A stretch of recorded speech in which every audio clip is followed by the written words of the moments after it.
To say the Phillies have been a disappointment the last few years would be an understatement. I mean, they went from the World Series to a loss in the NLCS where they choked to back-to-back losses in the NLDS.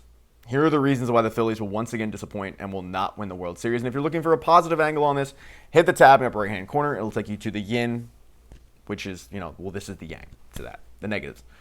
Number one, rotation is a giant question. We don't know what we're getting.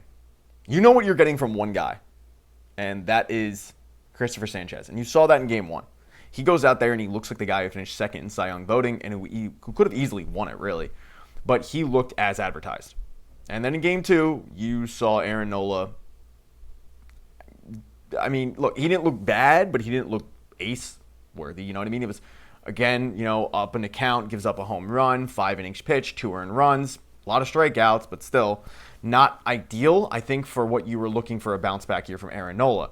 But that's the thing. You don't know what you're getting in Aaron Nola. You don't know if he'll bounce back. You don't know if this will be a situation where you're getting good Nola or bad Nola. I think you're going to be getting decent Nola because of how his career is gone. But at the end of the day, we don't know. So let's look at the other ace, Zach Wheeler, who's on a rehab assignment. I think everybody was surprised at how last season ended for Zach Wheeler. It was kind of a scary situation with a guy that has, 2 years left on his contract and has already said, I'm done after 2 years. You got to be wondering where his mental mindset is and if he will fully recover from this.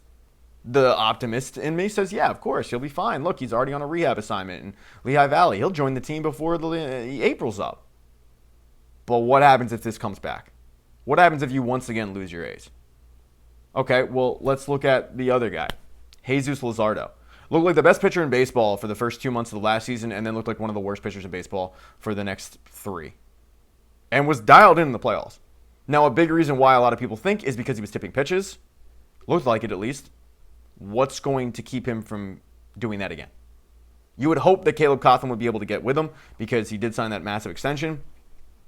But at the end of the day, we've seen good, we've seen bad, we don't know. And Andrew Painter. You can't tell me you know what you're getting in Andrew Painter. I don't think anyone expected Andrew Painter to go out last season and have a 5 ERA in AAA. Now, he's, coming back first full season in 2 years. He had jumped a couple lines there. He jumped over AA or whatever it was, and you go straight to AAA, and he's facing more advanced hitters and all that. He's looked great in spring training. You don't know. Taijuan Walker, I've seen 2 pretty decent years, but they're terrified to put him in the 6th inning. I've seen one really bad year from him. One pitcher in this rotation. You know what you're getting. And the rest of them, it could be really good. It could be really bad. You don't know. The second reason why they won't win is because other teams are just better. The Dodgers are just flat out better. The boogeymen of the NL. The boogeymen, of baseball. The Dodgers go out and win the World Series, and what did they do? Did they rest on their laurels? No, they didn't. Did they decide, we'll run it back? Why wouldn't we run it back? We're the Dodgers. We're back-to-back champs. No, they didn't. They go out there, they get the best free agent hitter in Kyle Tucker. They get the best reliever in Edwin Diaz to solidify their one weakness, and that is the bullpen. I mean, if they stay healthy, no one wants to face them, and for good reason. They have the best player of the last 100 years in Shohei Ohtani, and barring injury, they're terrifying. And the Phillies, while being a very, very good baseball team, are not to their level. I hate to say it. I think the Phillies are a dangerous team, but to compare the Phillies with the Dodgers and what the Dodgers are throwing out there and how they've constructed their team, it's impressive. The third thing is because you just look at some of the moves they made in the offseason. And you can't tell me they necessarily got better in their lineup because everybody got a year older and then you've got question marks. Nick Castellanos, Max Kepler, and that whole saga with the platoon situation wasn't great. Wasn't ideal. You replace those two with Adolis Garcia, who you hope is bouncing back, but you don't know. You're going with a rookie in center field who I really like. I'm super, super high on Justin Crawford. But he's going to go through the dog days. And you would hope that the bat on ball translates to the major league level. But again, you don't know. And a lot of the reasons why I'm going to say you just don't know. And everybody else got a year older. Like Bryce Harper got a year older. Kyle Schwarber you brought back, great. You got a year older. Trey Turner got a year older. Alec Boehm is what he is. Like you look it up and down the lineup and you go like, all right, like I kind of know what these guys are. I'm not buying into Bryson Stott. Oh my God, he's gonna hit 300 season again. I think he's good, but I think he kind of is what he is at this point as well. Really, really, really good defensive second baseman who will steal close to 30 bags, but probably hit like 240 and work every count imaginable. Great. But when you look at what it's compared to around the league and around baseball, I don't know how you convince me that their rotation got better than last season. And that is a little troubling. And some of the moves they made were, like the Matt Strahm move was kind of puzzling. But you could also look at that as a positive. Like they got some quote-unquote clubhouse cancers. And I don't mean to put that on Matt Strahm. But, apparently he questioned some things and all that. And, All right. What is this, the third reason? Fourth? I've lost count. They don't have depth. They have no depth. I mean, I brought up all the questions they have at starting pitcher in the rotation, but if you look in the minor leagues, they have nothing. Nothing. They have Gage Wood, who a lot of people think is going to end up being a reliever. They have Gene Cabrera, who will be starting his first full season in AAA, and it was the most consistent starting pitcher probably in their minor league system last year, I would say, because when you look up and down the Phillies minor league system and you look at the starting pitchers, it's kind of gross. They haven't done a real great job of developing it. Last year they came in and they had Mick Abel, who had an unbelievable year last year, and they dealt him for, in the move to get Johan Duran. And Andrew Painter was like the crown jewel. Okay, well, Mick Abel's gone, Andrew Painter's there, and then who else do you have? Griff McGarry was returned back, but he's probably a reliever at best. Gene Cabrera is a 5 at best. And then you're hoping to God that Gage Wood ends up, becoming something. But other than that, if they deal with an injury, I don't know where they turn other than Taijuan Walker, who will probably be put into a long man situation when Zach Wheeler comes back. It's just not an ideal situation for the Phillies. They don't have a lot of depth there. They don't have a lot of depth in general outside of, I like the fact they have Otto Kemp and Edmundo Sosa. They both play similar situations, and I think they're training Otto Kemp to take over for Edmundo Sosa when Edmundo Sosa hits free agency in this offseason. Very similar, you can play multiple positions and all that, but they don't have great outfield depth. Their backup catcher is non-existent.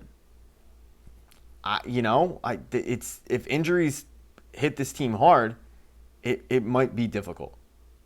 And maybe the fourth or fifth reason why is Rob Thompson good enough for the moment?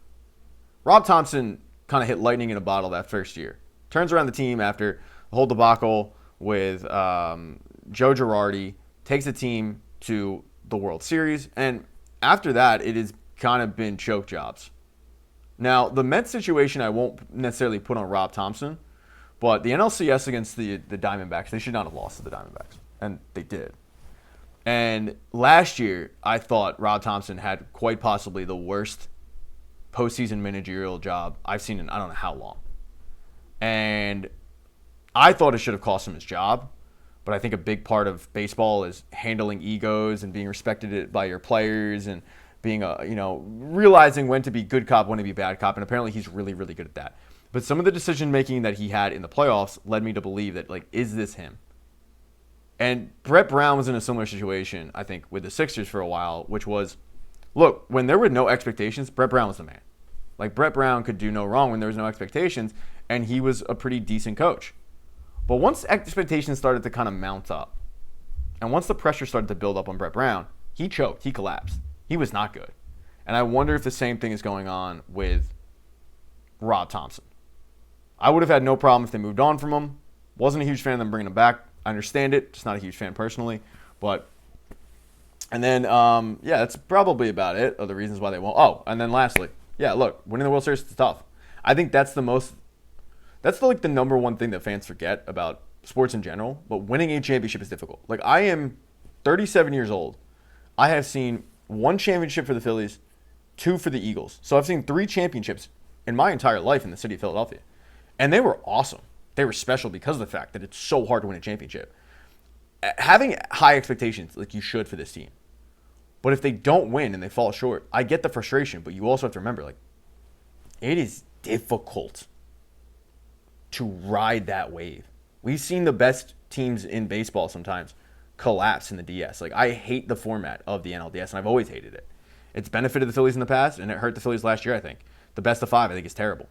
I think they need to do something about it because you see teams struggle when they have that week off. I don't think necessarily that was the problem with the Phillies last year, by the way. Like, hand up. I just wanted to see more games of that series and see how it would have played out because, it's so difficult a best of 3 instead of a best of 7. I'm sorry, a best of 5 instead of best 7. Whatever. You guys know what I'm talking about. But, I mean, the best team I've ever seen the Phillies have is the 2011 team. And they lost in the DS. I think that's proof positive of, like, how difficult it truly is to win a World Series and win a championship in sports. So that's probably the biggest one. But let me know what you guys think in the comment section. As I said, if you're looking for the positive, just hit the end screen video. As far as comments go, though, I'm probably only going to respond to channel members. So become a channel member, support the channel. It supports me. I'd appreciate it. If you don't want to do that, subscribing is cool too. Hit thumbs up, hit thumbs down. You guys know where those buttons are. And then I don't have anything else to say. I don't know how to wrap these up. I've always been bad at this. Go Phillies.